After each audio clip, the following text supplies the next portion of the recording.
Hi everyone! My name is Katie, and thank you for joining me for another reading journal video. I'm still catching up on my 2025 reading journal, so let's get started. As always, I am flipping forward to my bookshelf spread and starting to fill this up pretty well. I'm currently doing my Q3 reads in this video, and I read a good variety of books, a couple 5 stars, lots of 4 stars, 3s, and some 2s, so I'm just filling this in accordingly. And then I am flipping to my stats at a glance page and filling in my stats for July, August, and September. Then flipping forward to my trackers, I'm just filling in a couple of those as well as my book bingo.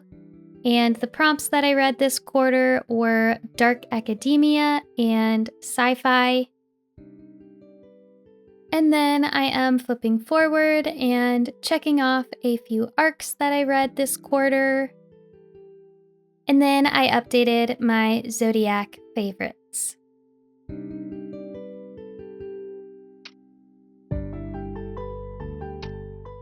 And then I'm starting on my July cover page, and I went with a pink vibe for July.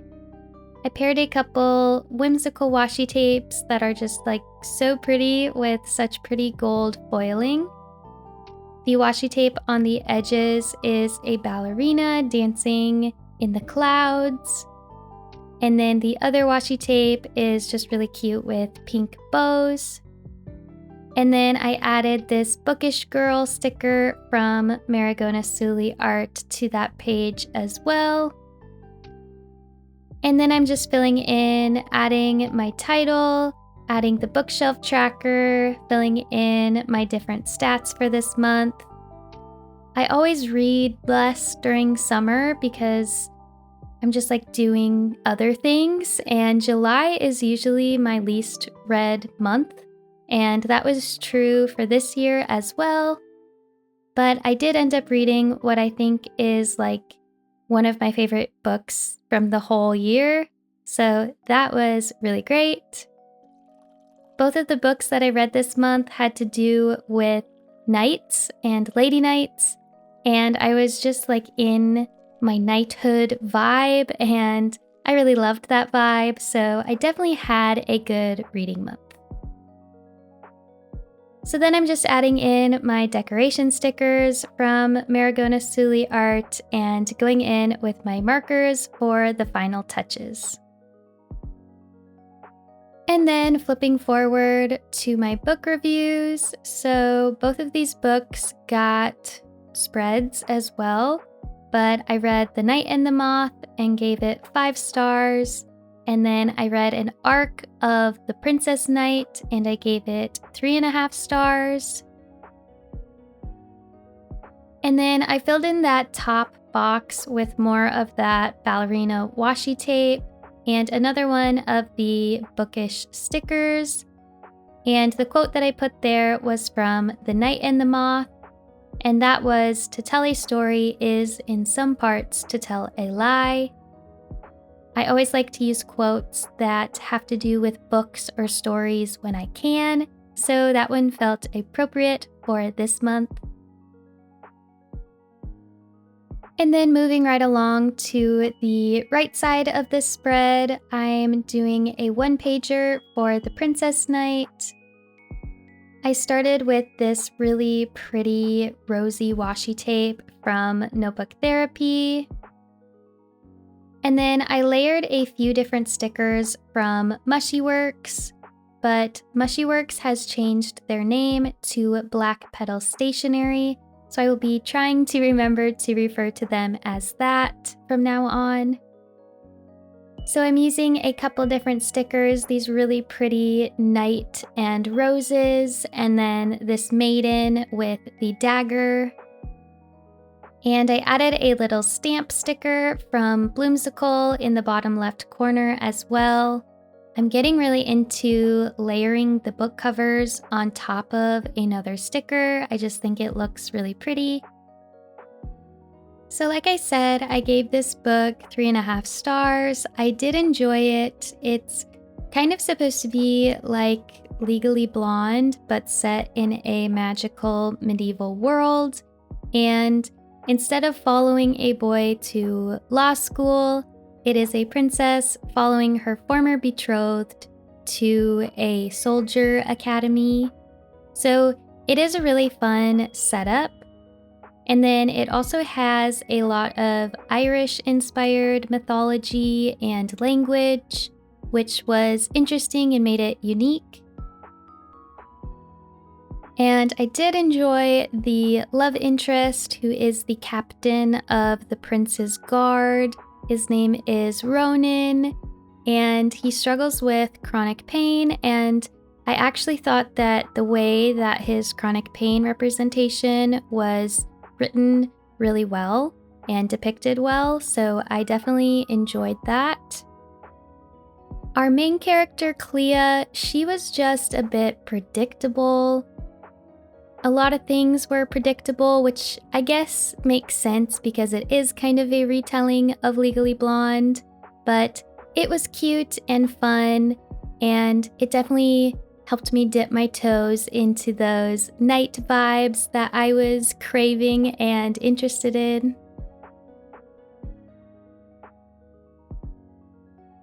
Then I'm flipping forward and doing a full spread for The Night and the Moth, and like I said, this was definitely one of my favorite reads of the whole year, but it was also one of my favorite spreads that I made the whole year.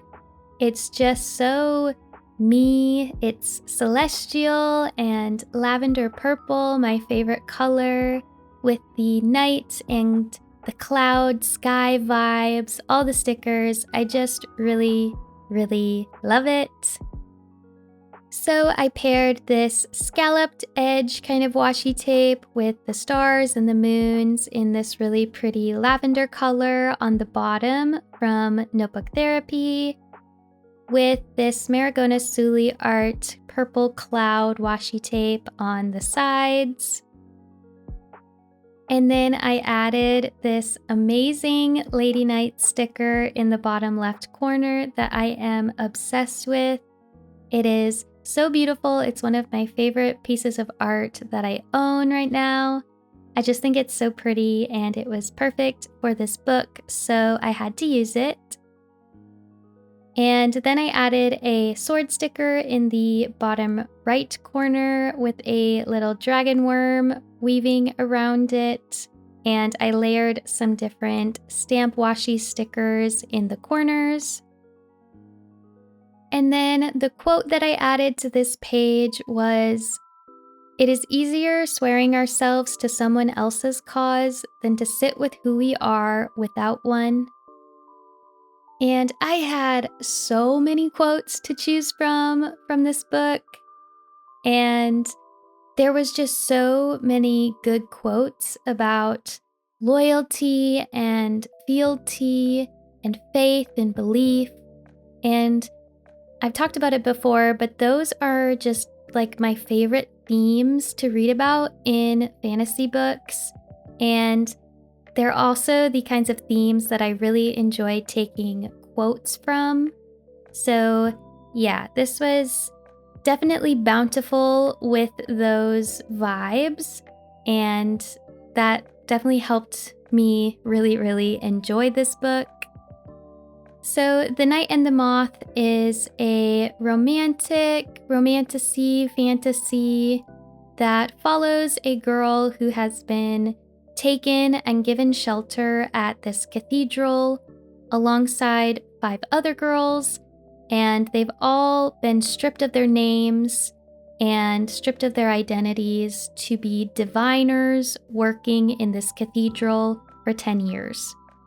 And as diviners, they perform rituals, helping people kind of see a glimpse of their future. And the story all kicks off when the king comes to the cathedral for a reading, and our main character, Sybil, is the diviner who performs that for him, but it does not necessarily go how she expected it to. And then she and the other diviner girls go out on the town for like the first time with some of the king's knights, and she gets to meet one particular knight who is like grumpy and stoic and wears eyeliner and is sarcastic, and it's pretty obvious that he's going to be our love interest. And again, I really loved him. His name is Rory. But then after this night, the other diviner girls start to go missing, one by one each day, and Sybil basically convinces Rory and the king to let her travel with them, leave the cathedral, and escape so that she can go look for these other diviners. Because, for the past 10 years, they are the only family, the only friends that she has known, and she is really loyal and cares about them deeply. So she does manage to escape and begins a journey alongside the king and his knight, and she also ends up having a friend tag along, and that friend is actually a gargoyle, and the gargoyle is my favorite character in the whole book. He is sweet and funny, like laugh out loud funny. A lot of what he says doesn't really make sense, but it's just like the funniest quips that are also like so wholesome. He multiple times would make me, like I said, laugh out loud. He slept with a blankie. He was also really loyal to Sybil, and I really loved him. I don't want to say too much as to not spoil this, but as she's going on her journey to find the diviners and learn more about the cathedral and the magic and everything, she learns that maybe not everything is what it seems, and she has to confront her beliefs and the things that she's been seeing in her visions and everything, and the things that she has believed for the past 10 years. And I again love stories that challenge faith, and this definitely does that. So I loved that. I also loved how Rory really supports her on that journey, this journey of like finding herself again after having her whole identity stripped from her as a diviner. And overall, I just loved it. I can't wait for the second book this year. And again, this whole spread just turned out so beautiful, and it's very fitting that one of my favorite books of the whole year has one of my favorite spreads of the whole year as well. And then moving forward to my August cover page, I went with a green sunflower kind of vibe for August. Sunflowers just feel very August to me. I don't really know why, but they do. So I am again using washi tape from Marigona Suli Art on the edges. This one is like a green botanical washi tape. And then I paired that with my favorite sheep washi tape from Simply Gilded, which had the perfect color scheme as well. And then I'm pairing those with this sunflower, bookish, witchy girl, and some other sunflower stickers. And I don't use yellow like ever, so it was kind of fun to do the sunflower thing and lean into that vibe in this month. And then I'm adding in some additional stickers. I got to use this really cute duck sticker, which I love. So I was so excited to have an excuse to finally use that one. It is so cute. And then moving on to the book reviews. Again, I did spreads for both of these books, but I read Cruel is the Light and Immortal Consequences.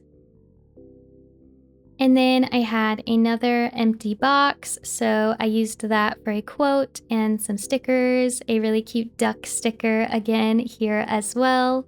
And the quote that I chose was from The Night and the Moth again. Like I said, I had so many quotes to choose from for that book, so the one that I chose was, "You don't have to be good or useful for someone to care about you." And I just wanted to have that in my journal. Then moving on, I did a one-pager for Immortal Consequences, and I really like how this one ended up because I went with this green color scheme, so it's just very cohesive with the book review page and my monthly theme. So I'm pairing a couple different washi tapes from Notebook Therapy that kind of have this green dark academia vibe, and I'm layering some stickers again from Black Petal Stationery on the right side. I feel like you got a lot of descriptions of the architecture in this book, so I went with this column and the gate that kind of gave that vibe, as well as this girl with the book and the magical book as well to give the dark academia vibe. I thought it just looked really cute all paired together. And then the quote that I chose for this page was, "There was power in that, in caring deeply and feeling everything." And this was one of my favorite characters' POV chapters that it came from, so I definitely wanted to include it here as well. And the quote is important when we're in a time of so much crap happening in our country. I live in Minnesota, in the state, so I think that's just an important thing to remember, and it just reminds me of my husband and so many reasons for why I chose it. But Immortal Consequences is a YA fantasy that is following 6 different characters, multiple POV, and all of these characters have died. They are in this Blackwood Academy school that exists between life and death. All the students there have died, and now they have to help free souls and help souls move on. And they are tasked with basically doing this indefinitely until a festival comes around. It's a once-in-a-decade festival competition.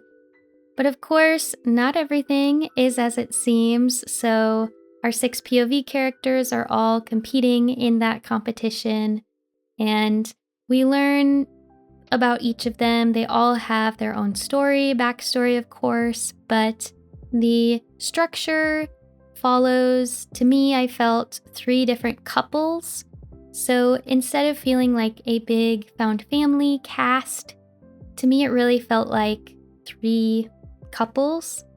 And unfortunately, I just did not enjoy all of the POV characters. I really only enjoyed 3 of the 6 POVs. So that made me struggle a little bit when I would get to a POV that I didn't enjoy as much. But it's a very diverse cast of characters, and when I was in the POVs that I liked, I was totally into it. And I do think I will continue on with this series, so that was Immortal Consequences. Then, flipping forward, I did a full spread for Cruel is the Light. I paired another one of those Maragona Suli art cloud washi tapes, this time the blue one, with another washi tape that she made that I love so much. It's like this little crew of magical creatures walking in the darkness with little lights.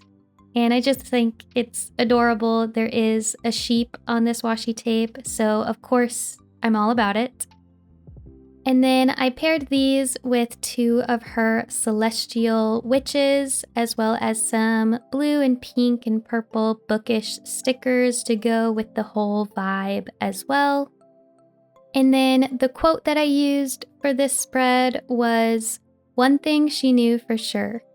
Jules was no shade of gray. He was a light so bright it could blind." And Jules was my favorite character, so I wanted to include this quote for that reason. But I gave this 4 stars. It is an upper YA romantic fantasy, but this one is set in a Roman Vatican setting in a fantasy world, which I really enjoy that kind of setting. So this story takes place in the middle of this century-long war between humanity and demons. And we have 2 POV characters, 2 main characters. First, we follow Jules, who is a corporal in the Vatican's army. He is also an elite fighter, but he was orphaned and he doesn't know his true background and identity. But of course, there is more to him that meets the eye. And he meets Celine, our other main character, and she is dubbed the Butcher of Rome. She's an exorcist, which is what they call the demon hunters in this world. And she's like one of the captains of the Vatican's demon hunting army. When their paths cross, it's during this resurgence of demon activity, specifically this one really big bad demon. And in the end, they have to work together. And part of that includes Jules having to take on a different identity and them going to the Vatican. And he takes on the identity of Celine's fiance. So it's kind of like a fun twist on fake dating. But they go to the Vatican in search of some answers for a bunch of things, including Jules's true identity, questions about different conspiracies going on in the Vatican, truths about the demons, all of these unanswered questions. And through that, of course, they learn more about each other, they form a relationship, and a bunch of stuff goes down where they have to, fight for each other, yada, yada, yada. I really enjoyed it, and I will continue on with the series. I really loved the setting. I like the Vatican-inspired kind of world and world building. It was definitely tropey. The romance had one bed, like I said, fake dating, forced proximity, forbidden love, all these different kinds of things, but I ended up really enjoying it. I hope that we get to see more of the demons in the next book because I do feel like that could have been explored more. I also feel like that is the way that the story is naturally progressing as we learn more about the truths about the demons. We should get more of them. I hope that we get to see more about the god of this world, and I'm definitely excited for that. So that was Cruel is the Light. And then flipping forward, I'm working on the cover page for September, and I had posted a video for the Magical Readathon in September, and I wanted to match my cover page to the spreads that I did for that. So I'm using yet another one of those cloud washi tapes. This one is the pink one, and I paired it with a pink, purple, and blue bookshelf kind of washi tape, and another one of those celestial witches. And then I just added some flowers and stars for decoration. Then I'm going in and drawing my bookshelf tracker, my stats, and the title. And this month I read 6 different books. Like I said, it was the Magical Readathon, so I always read more for the Magical Readathon. And while I did read more books this month, I didn't necessarily enjoy them more than previous months. I did have 2 books that I gave 2 stars, some 3 and 4 stars, and then 1 5-star. So a variety there.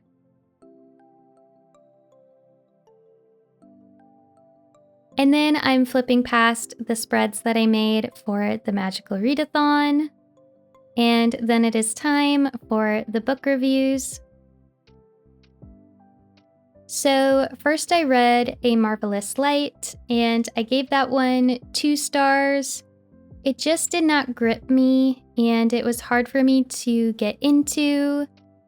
Then I read an arc of Thorn season, and I gave it 4 stars and did a spread for it. I also read an arc of The Weaver Bride, and I also gave it 4 stars and did a spread for it. Then I read This Is How You Lose the Time War, and I gave it 5 stars. Then I read Mind and Magic, and this one I also just gave 2 stars. It is the 3rd in this series, a standalone, and I really just didn't enjoy it as much as I enjoyed the previous 2, so that was a bit of a disappointment. Then I read The Familiar, which was a 4.5 stars, and of course I did a spread for that as well.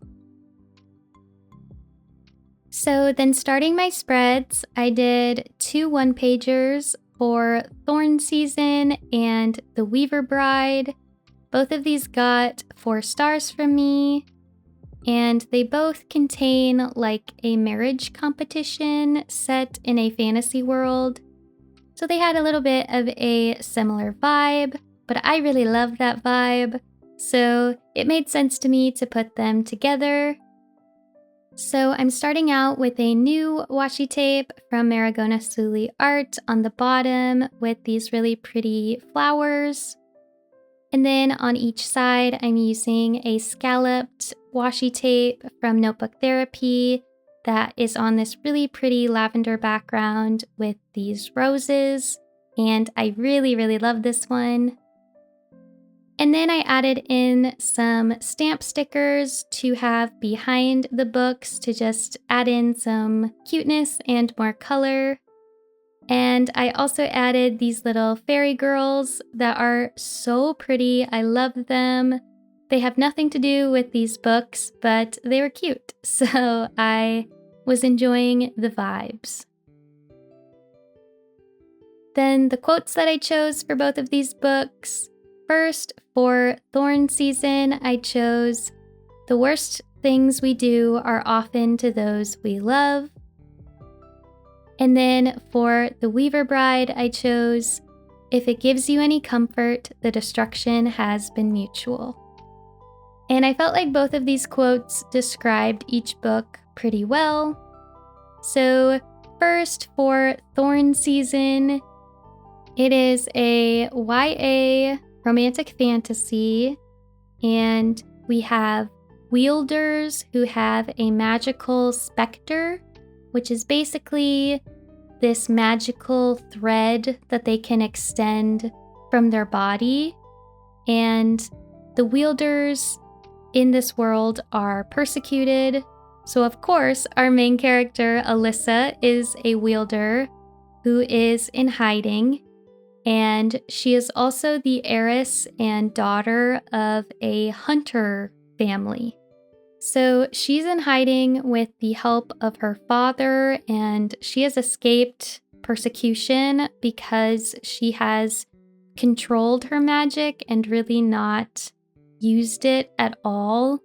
But eventually she is summoned to the court to participate in the Thorn season, her debutante season, and she is basically thrown into a web of intrigue and betrayal.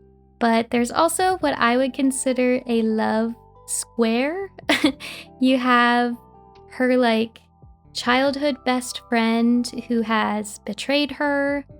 You have a handsome prince who is at court but who would destroy her if he found out that she was a wielder. And then she also meets this like mysterious foreign ambassador who actually has a lot more in common with her than the other guys. So it's pretty obvious, I think, who she's gonna choose.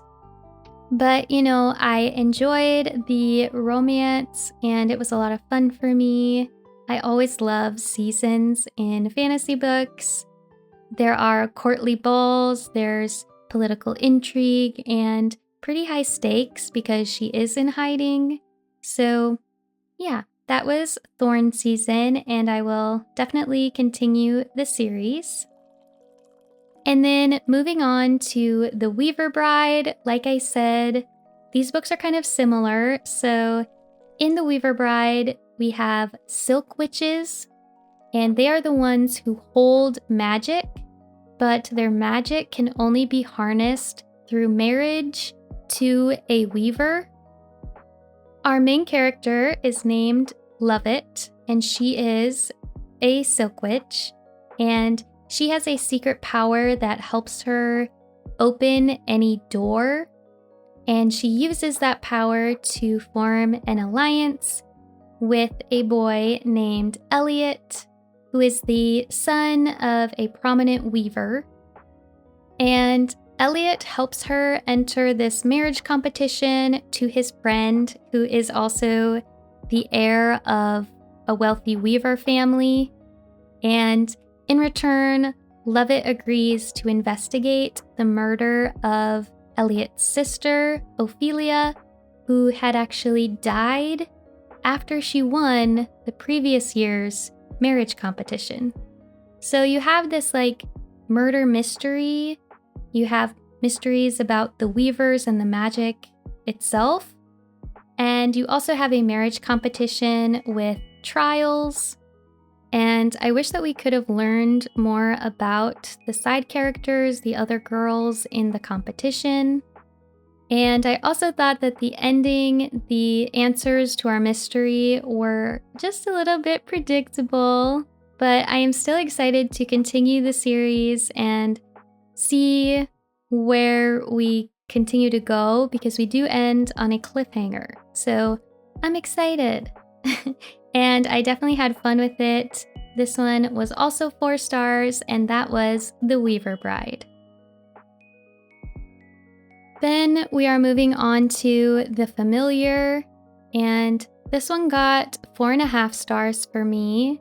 So I'm starting out this spread with this really pretty scalloped moonface washi tape from Notebook Therapy.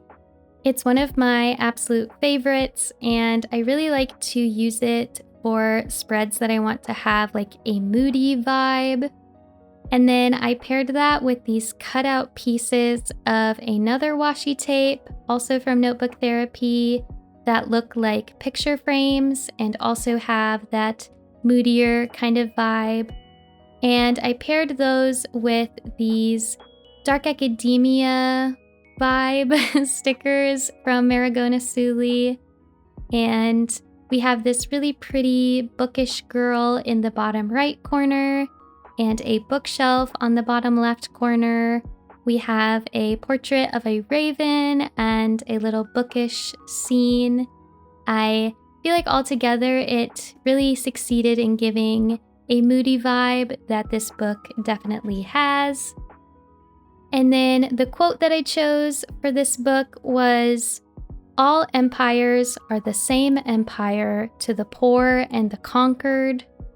And there were so many quotes to choose from in this book, but I thought that this one was poignant, and I thought that it was important, again, in the face of current events like, oh my god, abolish ICE. Again, I live in Minnesota, so I just wanted to include it here, and I'm glad that I did.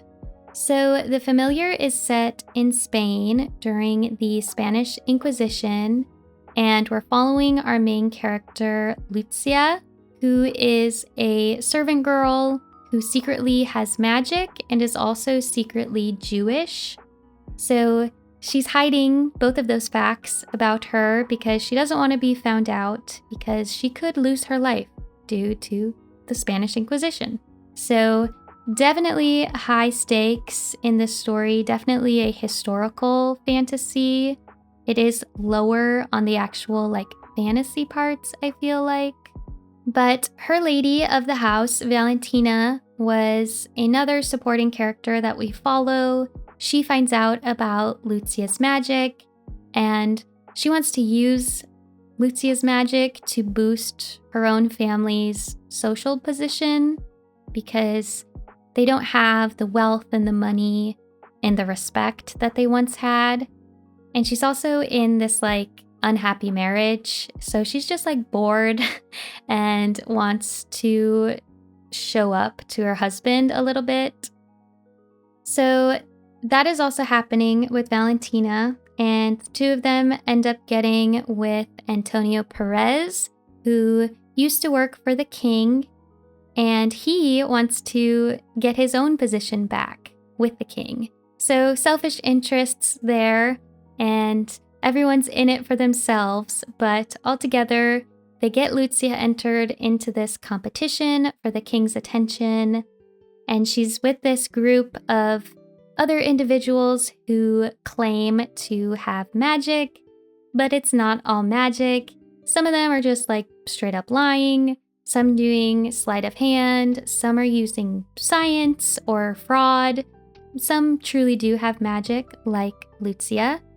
And the competition ends up being high stakes as well because they are difficult. So she has to end up seeking the help of a familiar, hence the title. And this familiar is an immortal being, and his name is Santanagel, and she seeks his help to keep her safe during the competition. And he himself is cloaked in mystery and secrets, and he has a past that he does not want to be revealed or relived. So we're going through these trials. There's backstabbings and betrayal, and I just found it overall entertaining and very interesting with the historical context. I really appreciated the historical context for how women, especially Jewish and other non-Christian women, were accused of witchcraft in real life during the Spanish Inquisition, and how that was used as a tool of persecution and misogyny. So I really appreciated Lucia's story, and I liked how we followed multiple characters with different endings to their stories. There was a lot of closure provided for each storyline, and I really appreciated that because it is a standalone. The only thing that fell a little bit flat for me was the romance itself, but overall, I really enjoyed the book. I love Leigh Bardugo's writing so much, so yeah, that was The Familiar. And then moving on to the final spread for this quarter, I read This Is How You Lose the Time War. And the main characters in this book are called Blue and Red. And while I really wanted and loved the idea of doing a blue side of the spread and a red side of the spread, I do not have any red washi tape or stickers. It's not really my vibe. It's not my favorite color. So I ended up doing purple and pink, which I know isn't exactly the same, but it's more my aesthetic, and I still think it turned out cute, so I'm not mad about it. So on the left side, I made that my purple side with a purple botanical washi tape, and then my right side was the pink side with a pink botanical washi tape. And then on both sides, I used a celestial washi tape as well. And then I had two girl silhouette stickers representing the characters red and blue, again, instead as purple and pink. And the quote that I chose for this spread was, "I want to meet you in every place that I have loved."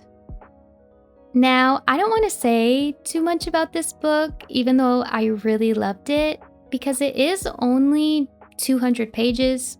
It's really short and fast, and I think that you should kind of go into it blind. But this is a sci-fi epistolatory story that follows two different characters who send each other letters. And these characters are on two different sides of this super long and expansive space-time war. So they are rivals, sending each other these letters, and they have an admiration for each other, but that admiration grows into such a beautiful and unique love story. And that's honestly like all I want to say. The vibes are kind of chaotic a lot of times. I did not know 100% what was happening most of the time, but the writing and the love story is really beautiful. It's lyrical and funny, and I just enjoyed it.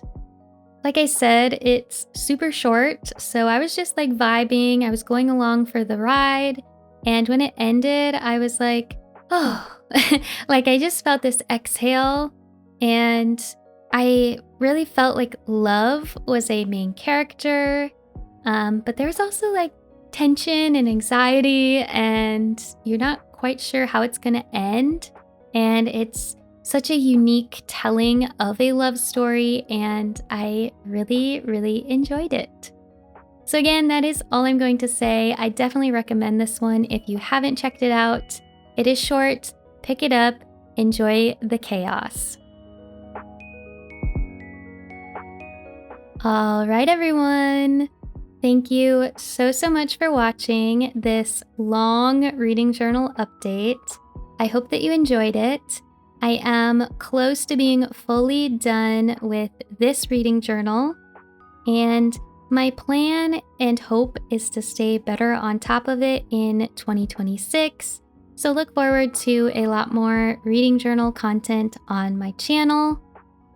If you liked this one, please leave a like and a comment down below. And if you'd like to see more from me, be sure to hit subscribe. I hope that you and yours are staying safe, happy, and healthy, especially my fellow Minnesotans, and I will see you again next time. Thanks again. Bye-bye.